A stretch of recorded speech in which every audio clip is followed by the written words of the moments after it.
All right, now this is Mike here with the Amish and Mennonite of Tennessee page and the Amish of Ethridge page, okay? Now, what we're talking about in this particular web page is the new course that we just created called the Plainest Tennessee Road Trip. All right, so this is all about road trips.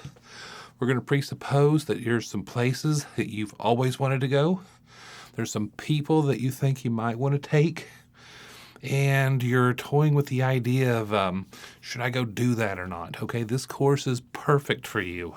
If you're one of those people, like every time I go on a road trip, I always have problem. That's why I'm never going to go on a road trip.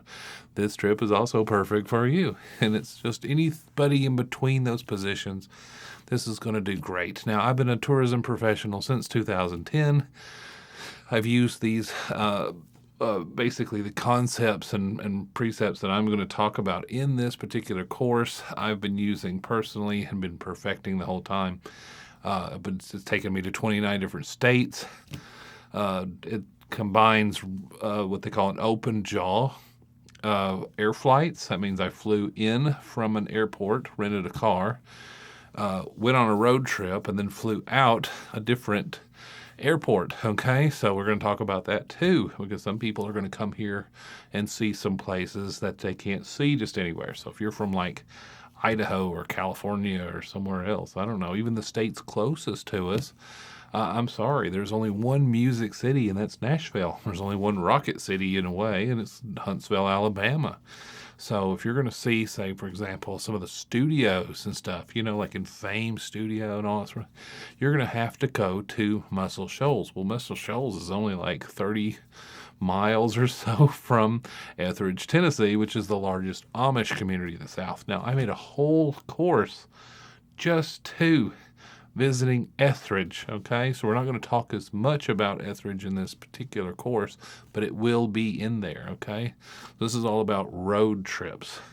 So I'm going to presuppose you kind of have some places that you always wanted to go and some people in mind, okay? So we're going to talk about how to kind of finalize on all those positions, on how to find points of interest along the way, all that kind of thing. Now, you're seeing me here sitting at this desk. That's true. Now, I do have an Amish hat and an Amish doll. They're faceless, all that sort of thing. Now, they'll be there, throughout the course.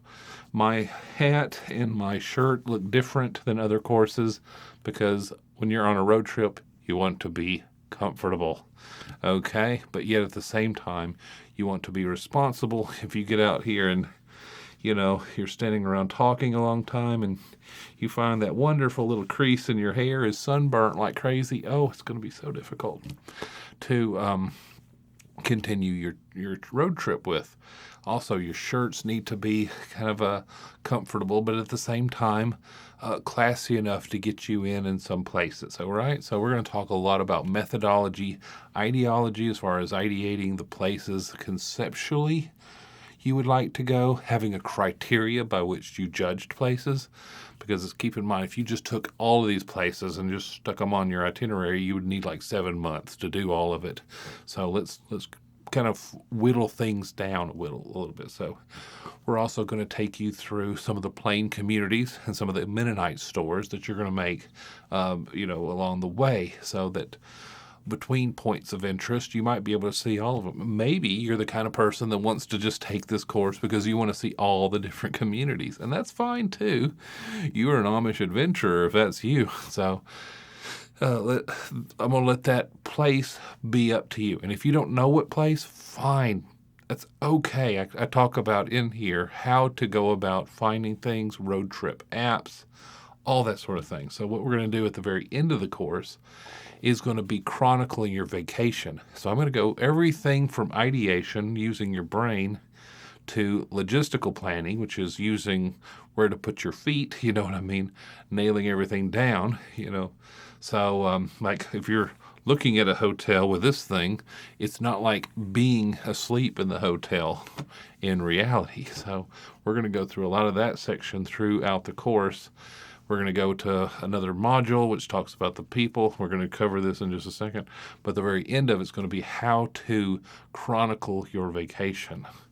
So even after you get back home, there's still a few things to do. And of course, a proper send off where I say goodbye. I would love for you to buy another one of our courses, all that sort of thing. And that would open up a different possibility. So let's go through some of the modules that we're going to talk about, okay? Now, the overall video that I did for this course is very, very long, but it's also very detailed, which will be the next thing you see after you purchase the course and you start in, okay? So I go through some of the same things a different way, I guess, if you will, because I'm adding to them, okay? Even if I'm blabbing, there's a reason why I do this. So we're going to go to the first module, what I called overview and directions. We're going to start talking about selecting your route and team, okay? We do not talk about the Amish and Mennonite people until module 4, okay? The reason I do this is because if you don't get these steps in place, it's not going to go well. For a lot of people, they do this. They go say, I want to go here. And it's like, what else? I don't know. I just want to go here. This is, and it's like a kid going, I want food. I want this. I want that. And it's a selfish person generally. So we want to kind of get through some of this, all right? We want to be adults about it. So we're going to really get a lot of this stuff planned out before we meet the Amish and Mennonite people. Does that make any sense? I hope it does. And it'll definitely make sense when you get into the actual course, because keep in mind, this is only the sales page, okay? So in module 1, I know that a lot of people don't know me. You might have followed me for a long time, but you don't really know me, okay? So in each course that I create, there's kind of the pie of what we call the mic, okay? And each pie is represented a little bit different. So when it comes to this road trip associated course, I talk about kind of what drives me as a person to make these, okay? Because I have to work for months on end with no money so that I can sell it at the end. So I'm not doing this for money. I'm doing it so that I can show you the way I take road trips now after years of being a tourism professional. Okay? So I go through the first part of introducing yourself to me first, because if you can't trust me, you can't learn from me, okay? And I want to make sure to handle that right off the bat, okay? So that you can start learning from your tour guide, if you will, okay? I go all through that. Now, the second part is all about you, okay? The second chapter is called the sheet music, and that's where we're going to kind of find out who we are and how we can kind of use that as a reminder to kind of figure out what kind of road trip we're going to get if this is the person leading the band, if you will. Some people are just very dialectical. We're going to go here to here to here to here. We're going to eat here. We're going to go sleep here. We're going to get up this time. And they're just like a drill sergeant. And you might be like, if we're going to do that, I'm not going to go, okay? It's like, why? And it's just like, how about I take the clipboard? All right. And we're gonna do this the right way, because some people, they won't stop. You can't hardly stop even if you're about to wet your pants. They just like, I got to go from here to here. That's all they know. Do this and that. And it's like, oh, please don't be that kind of person, because for a lot of you, you've ruined road trips for people because of your stiff rigidness. Okay, and then some people, they won't even go on another one because they know it's going to be like that. So how does a person who wants to go on a road trip able to go on one if they can find out their inner sheet music? Okay, it might just be that the person who does all this stuff here, he or she would be really good at packing the luggage, making sure everything gets back on the car. You see what I'm saying? They might be really excellent about that, or route making, but driving, being the sole orchestrator, you know what I mean? At the same time, some people are so loosey-goosey. They don't really care. We're not going to plan at all. We're just going to see what happens. And you'll need like 7 months and $1 million to can really do that version of that person's road trip, right? You know what I mean? So finding that inner sheet music, that sort of song and tempo and dance that makes you who you are, we need to figure that out. Because what I call a good road trip and what you call a good road trip might not be the same. So we need to solve for this X factor. Basically, it's like vocabulary algebra. You know what I'm saying? So we're going to start with that right off the bat. So to get that down, not to say that either one of them is bad, it's just that everybody needs to be on board if that's the case, okay? So we're going to talk about that, and that just get right off the bat. Just let's talk about it. Third lesson is called selecting your team and road trip etiquette, okay? Some people, even though you're best friends, you can't be on a road trip with them. You can meet them at breakfast at Denny's. You could talk about things, but you don't need to be in the road trip with, and you can just kind of tell who's that is. Or you need to sort of give them a certain task, and then all that sort of thing. Because a person that doesn't want to leave at all and one that doesn't want to ever come home again might not be the best road trip companions to take with you. All that sort of thing. So we're going to talk about that in that lesson. Of course, land this plane in the car is where I talk about the open jaw system. It may or may not apply to you. But just because you live in another state or time zone doesn't mean you can't do this kind of road trip in your area. So for a lot of people, this is a template they can use for all different road trips. It doesn't matter what, even if you never see a plane community, you can still buy this course and it work for you. Okay. So this isn't all about just visiting the Amish and Mennonite people. No, no, no, no, no. This is going to be about taking a really good road trip from a guy who happens to be a tourism professional. I have a wife and a daughter who's 8. She's autistic. So we have to look for some things a little different than, say, most people, okay? So that's going to kind of go with it. Now, one of the ways we look is through, down in chapter 2, it says road trip tools. And that's where we're going to go through Road Trippers, Campendium, Google Earth, all the other Google suite of things, you know, if you will, like regular search, images, all that sort of thing. So we're going to go through some of these road trip tools and find out a little bit about our mapping systems. But once we find things, when I say put it on a map, what does that mean? Google My Maps? Google what? Google, and of course, pen and paper is also going to be very necessary. So in order to really find a route, we're going to take the next lesson, our Tennessee head in the clouds. And if you're in Iowa, if you're in California, if you're in Arizona, if you're in, I don't know, Louisiana, just put your state in that cloud, or if you're wanting to come here, you know, either way. But wherever you're at, you can do this. And what that is all about is the ideation. How do I find ideas of where to go? This is where park systems, if you're into nature, this is where cityscape stuff could be found, as far as if they have a visit site, kind of like some of our other websites.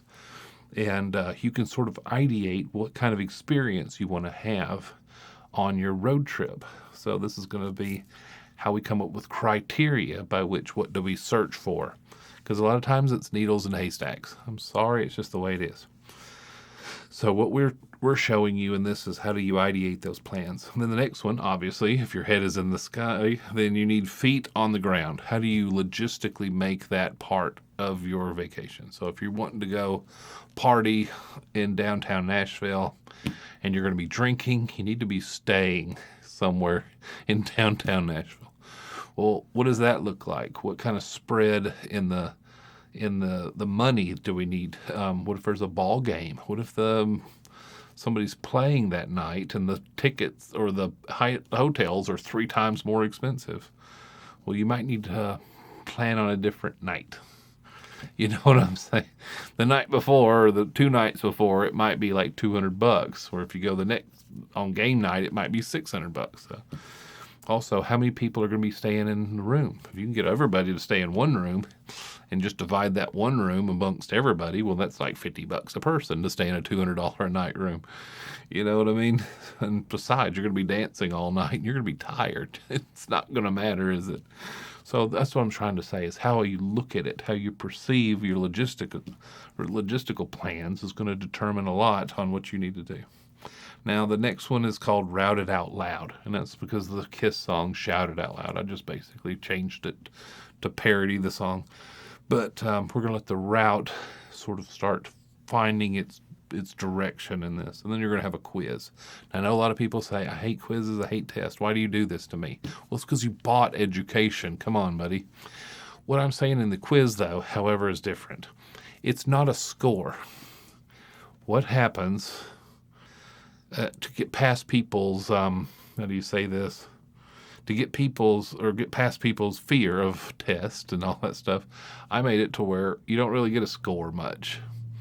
You basically get the ability to click an answer. If it's right, fine, go to the next one. If it's not right, it gives you the right answer. That way you know what place areas that you need to study at. It's like, oh, well, I missed this. And you can either say it's not important to me, who cares, I just want to get on to the next lesson. You know what I mean? Or you can say at the end of it, take the quiz again.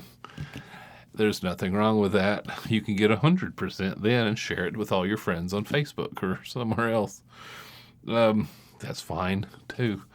But I don't want you to think, well, if I don't pass, I can't make it. No, you're not going to fail. Okay? It can't really fail you. But it is a quiz nonetheless. But you have to get through the quiz to kind of find out what problem areas you have. So in Module 2, I talk about adding points of interest.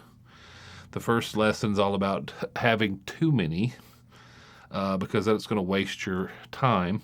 The second lesson in this particular chapter is going to be bring on the events, because keep in mind, some people's X factor is going to be seeing Taylor Swift.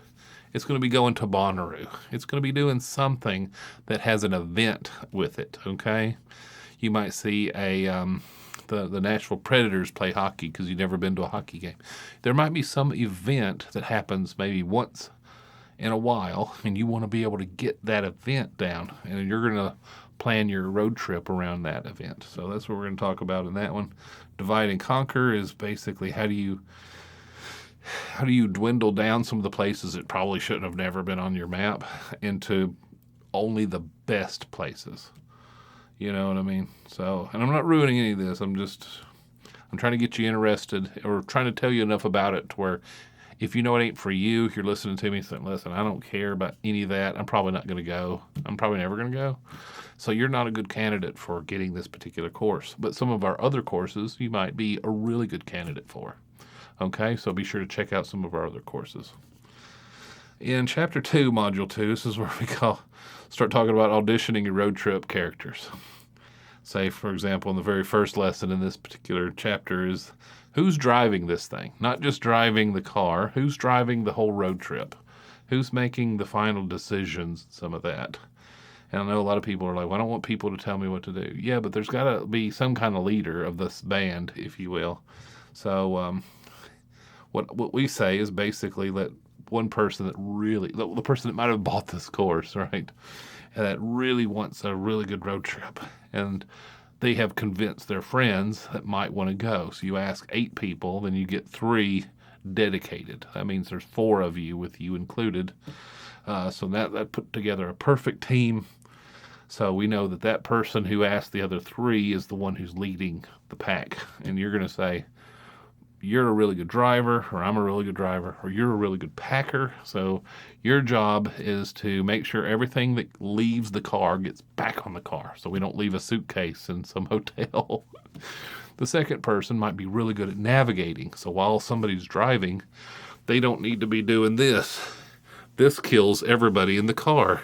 You don't need to do that. You need to be looking. Your navigators behind you can all have their video or their cameras out, and they could be on Waze. The other one could be on a weather app. The other one could be on something else. Say, for example, making sure that restaurant they really wanted to go to for breakfast didn't have a water main break and is not open when you get there. You know what I mean? So the other 3 of you could be having jobs making sure that the whole package goes to the next location the best way it can through the whole trip. And if you get tired of driving, you know what I'm saying? Well, that's why we talk about in the next chapter, to rent or not to rent. And I'm going to spoil this one. I always recommend you rent a car.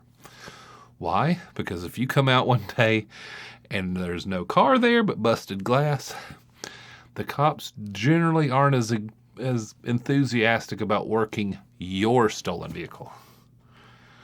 But when there's a company who does nothing but give out rented vehicles, there's going to be somebody on the phone, and they're going to be mad. And there's probably a chip in that vehicle, and they're going to be yelling at some police sergeant there locally once you call them and tell them what happened. And they're going to be like, get a car to, 1417 Woodmont, because the car is in the back lot of this address, because they're looking at a map where their car was stolen and taken. You see what I'm saying? And they're going to be like, just get a car down there. Get Henry. Henry's that's his area. Just get him down there. Tell him to go to this address and see if that car is parked behind this street. You could probably see it from Woodmont right behind. They're going to be having this chatter go on. They're going to get you a car back. And a guy who rents, or a girl who rents cars for a living, is going to make sure you get a rental in return. They're going to get on the phone with another rental car company and work out some kind of deal, even if they have to lose money on it. And you're going to come back, and there'll be a car. You might not have any luggage, but you're going to get a way home or a way to finish out your road trip. Now, of course, if you're coming back from the hotel, you're probably carrying your luggage. It's probably fine. But anyway, there's been so many times that's happened. So I'm always going to say rent the car. Just rent it. Everybody can drive it. Everybody has to sign for it. You can divide it up and just put it into the amount of money you'll need for your road trip. Now, if you're really, if money is a problem, because it is, a lot of places, a lot of us don't have infinite funds, and you do rent or have your own car, and I don't know, you're so poor that you just need to sleep in it, I'm not having any judgments at you at all, okay? Even if you have to sort of take a single burger meal and split it between the four of you, if you're just saying, I'm going to make this happen no matter what, go for it. You know what I mean? You can still get this course to work out for you. Of course, the next time is, our next lesson is things that go bump. That's when cars have a problem out on the road. I tackle just about every kind of issue that can happen out on the road. You know what I mean? So we're going to move on after that quiz to Module 3. And this is where I call putting it all together. Basically, you've had the ideation of who it needs to be involved. That's personnel. The second is how do we find some criteria by which we would say that this road trip needs to go in. So if you're going to be starting in Memphis and you want to go to Bristol, what routes do we need to take in order to go see the things that are interesting to us and get back? You know what I'm saying? This is where this is kind of coming, and we're going to start putting all this together. Before this, we have ingredients for cake. We don't have a final cake yet, I guess is the best, maybe a good way to say it. So we're going to talk about wants, desires, and expectations. The first thing we're going to do is go back to the ideation stuff of creating my highlight reel. That one is a little bit conceptual. You just have to take that lesson to understand it. Okay, so we're going to skip to the next one where we talk about time management.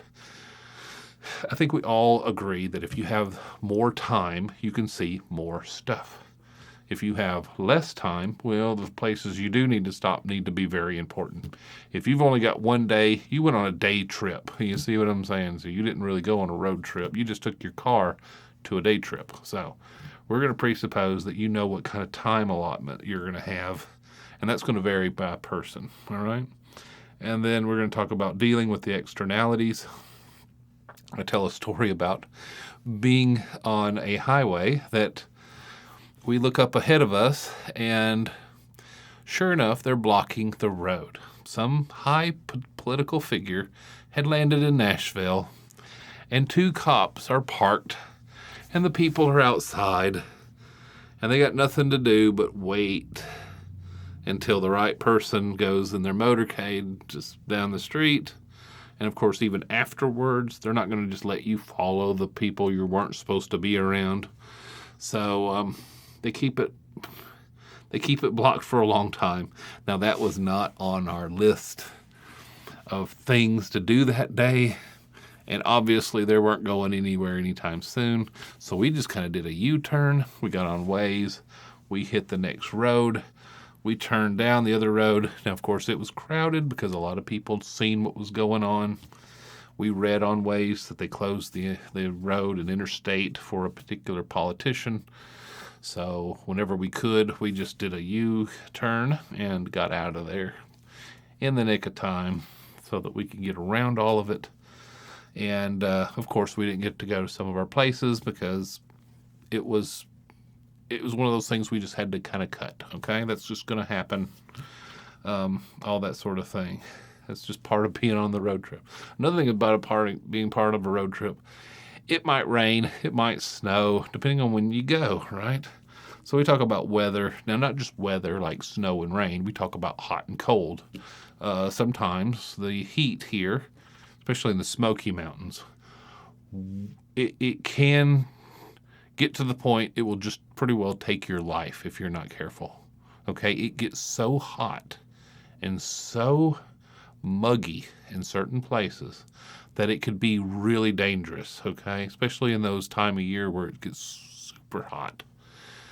And if you're not prepared for that and you dehydrate really quickly, you could find yourself in a really tough situation. And so we talk about that. Also cold. It snows over there. There's Obergatlinburg where you can ski. I'm not kidding. So you don't want to be out there reading the average temperature last December or January, not realizing that the average doesn't mean that day. And so you want to be able to make sure that you play the weather and the temperature correctly. The next lesson, play the ball where it lies, and making up alternative itinerary is basically try to figure out how to handle what's coming. And if you can find a way to make an alternative itinerary, good. You know, I tell the story about how whenever I was in Gatlinburg, I go to the mountain several times a year, so it's like, you know, or I did. I don't do that much anymore. I'm kind of poor at the moment. But what had happened, we were going to go first thing in the morning to Anakeesta. And, of course, we look at the map the next morning when we get up, and we realize that all that red and orange making its way across the country is going to come to us about the time we were going to go up on the mountain, which would make it miserable. So we went to the aquarium, because who cares if it rains during you're in the aquarium? I mean, unless you're in the water, obviously you're not going to do that. But, you know, inside the building, we had a ball, and it rained like crazy. And we didn't even care. You know what I mean? We were just looking around all the fish. And, of course, once we got out, the heavy part was past us. It made some little drizzle, but nothing an umbrella couldn't handle. And we made the best of it, all the way up to Fanny Farkle's and got some big corn dogs. And, you know, we still had a wonderful time. By the time we got back and started making our way to Anakeesta, the sun came out. And I think it's better to be there in the evening anyway. We finished out our rest of our trip, and by the end of it, it was already dry. So we just made an alternative itinerary. You see what I mean? So we talk about that. In chapter 3 of module 3 is where we talk about intention is in the details and visualizing each day. I'm not going to ruin those by talking about them here, but they are very important. It's basically looking through and finding things on like a social media page. Like if you went to go to somewhere that you, just for example, like a really good place to eat, and then a couple hours before you're set to arrive, you get on there and you notice on their Facebook page, it says must close tonight, water main break, you know, not ready till tomorrow. And you're like, oh, they're not going to be open. You find somewhere else to be. That probably means for that whole row of restaurants, probably not going to be. So you're going to be looking for your second or third choice, and that's why the alternative itinerary is also really good. A little bit more brain work out of it, but let's face it, when it comes time to, we live in a world where maybe some crazy person went out there and blew himself up, and now the street's closed and you can't get in the restaurant anyway. And it's just like, whoa, check this out. We can't go tonight. Some guy did something crazy. And it's just like, oh, okay, well, I guess plan B. Well, you just know what plan B is. You've already established with your group. Instead of sitting around on your phones trying to make a plan B up, you've already got it because I told you to make an alternative itinerary. Now, some of you by now are saying, yeah, but you're giving away so much. I get that because I only want the right people that just really know they want this course. And let's face it, even if I say it, doesn't mean I'm saying something that was, in this course or this particular lesson doesn't necessarily mean that you're going to get everything that's in that lesson just by what I say. You know what I mean? So there's still lots of information in here. All right, now, in Module 4 is where we go through and we start talking about the Amish and Mennonite people. Okay, the reason I don't do anything until now is because a lot of people, they would want you to talk about this first thing because they don't care about all the rest. But if you start taking people that you really didn't want to go with, staying and eating at places you didn't really care anything about going with, by the time you get to the Amish and Mennonite people, you're so mad you're ready to just go home. And then you'll go home saying, I wish I never left. I'm never going to take another, I say that, I got a phone. We'll just pretend. I'm never going to take another road trip again the rest of my life. It was so terrible, those people. It's just, and that's why most people don't go. That's why I'm trying to do this first little bit to get it out of the way so that by the time you get to the Amish and Mennonite people, now you're ready, okay? So we're going to go through the different places you can visit because I visited all the ones in Tennessee, most of the ones in the states around me, so I know a little thing or two about them. And that's all the Anabaptist groups, Mennonite and Amish. That's the reason I have this page. So I cover some of them. All right, the Amish and Mennonite people, I go through why they're Amish and Mennonite. I go through a lot of their history, how they were in Switzerland and Germany, how they came across on the boat, where they established, how they moved from state to state, all that stuff, and eventually came to Tennessee and Kentucky. Kentucky has a lot of Amish and Mennonite people too. I go through the next lesson called the car and the buggy. It's all about, I guess the first lesson has a little bit more to do with the Amish. The second one does a little bit more with the Mennonite because they vary more. And see, the Amish, even from the old order to the new order, there's not a lot of difference. Where the Mennonite people, it's everything from, I guess what most people would call a more liberal church. And then all the way on the other side is a very conservative Mennonite, even more conservative than the Swartz and Trooper Amish. So don't forget that. Like if, for example, if the Amish are here, the Mennonite communities in like Delano,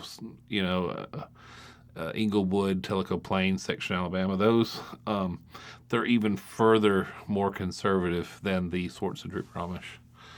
So I talk about that in here. Then I talk about the next lesson, hello, I'm happy to meet you. And that's how not to offend them, a little bit of cultural difference, how they school, there's just a lot of things in that fourth one that'll make sense whenever you go see the community and you step foot on there. And you get out and you look, and you're looking around, and it's everything you thought it was going to be. And you're going, okay, this makes more sense after that guy in the hat and stuff in that course told me about it. I understand what I'm looking at. Some people, they just look around going, this is some Little House on the Prairie people.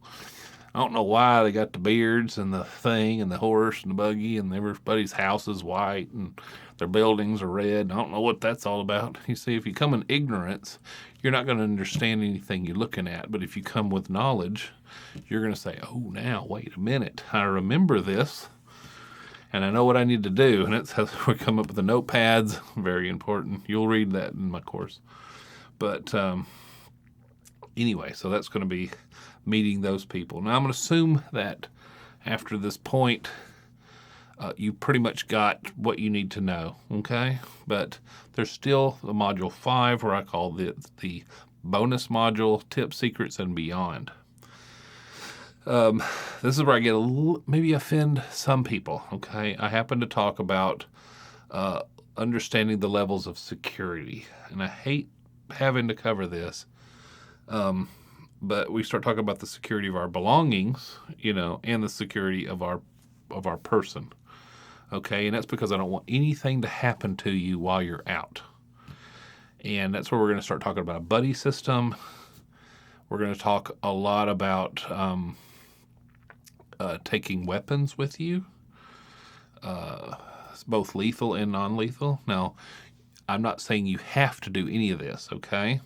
I'm going to say if you're comfortable taking something with you, or you have a person within your group that's the kind of person that would be like, now get behind me. We're going to deal with this right now. You know who you are. I don't want to say a whole lot because a lot of people get really weird about this kind of stuff, but it's where we live. I mean, if your kid can go out downstairs and there's a playground out back, you don't want some weirdo trying to solicit something from them, or on the way somebody starts tailing them and then tries to convince them either monetarily or by fear to come back to their room and do something to them. You know what I mean? You're just there, you're trying to have a good time, and you think because your kids might be in their teens that somehow no, and there's cameras everywhere, there ain't some weirdo. And I'm just saying there's a lot of things that go on, and high touristy places sometimes can be where the best criminals live, okay? Not the ones that don't know what they're doing, the ones that you definitely have had a track record, just nobody's caught them yet. So we're going to talk about a lot of things in these 2 lessons, all right? The next section, a lot better mood is going to be reached. We're going to talk about road games. I have a whole bunch of printouts. You know, this clipboard right here has one of them where it talks about a vehicle preparation list. Everything from maybe a 4-year-old up to 14 or to 16, because after that they're practically adults. And I have something for each age group. Okay, so sometimes even if they're just really young and you just let them check off things or write stuff in there, depending on what you printed out, I'm going to say that you can look through the list, but there's tons of resources. I also have a certification, like you're going to get at the end of this course, you're going to have a certification for you. However, I also have a certification you can print off for every kid. So if you have, say, a lot of children, I love children. I have a preemie type show. I have an older dad show. I do other things besides this. But there's a lot of things you can print off based on what you would like your kids to do. And if you got a scavenger hunt and they fill it all out, well, you can print their certification off after they get home. And they could be so proud of it. They got this little thing, you can hang it on the refrigerator and, take a picture of them that they completed the, complete, or not, this is a complete guide to is the Amish or the Ethridge course, but this particular course called the Plainest Tennessee Road Trip. You see what I'm saying? You can say I could print their little certificate off. They could feel like they worked towards getting the certificate, and you can sign it. It's just, I don't know. I like it. I think it's a good one. No one's talking about passengers or the navigators. I'm not going to get into that one on this particular part. What to do after you get home. This is very important to me. In another lesson, I talked about creating your highlight reel, which means writing down what you're perceiving, before you even leave. And then we're going to do like a journal entry after you get home. And you're going to compare the two. Because sometimes what we perceive before we go, and then our reality trip, once we get back home, might be 2 different stories. The part you thought you might have hated happens to be one of your favorite parts. And also sharing each other's photos. You send everything to your friends that went with you. Everybody gets everybody's photos. You each get a little thumb drive. They cost next to nothing. You put all those files. Also, everything you wrote with your hand. I want you to take your little, your photo. I'm just mocking it right now. We're going to take a picture of it. You know what I mean? It's going to be in that file. Obviously, if you wrote something vindictive and bad about somebody, you might not want to do that. Be like, Jeff was an idiot the whole time, and Jeff's going to get that. He's going to be like, wait a minute, what? So don't start anything. Just keep certain things in, if you will. And then we're going to talk about a proper send-off, which is kind of what to do next. Now, I would love for you to buy another course next from me, but it might not be that you need another course from me. You might need a book. You might need something else, to kind of continue. Or you might need about 5 or 6 years before you ever do this again. And that's perfectly fine, okay?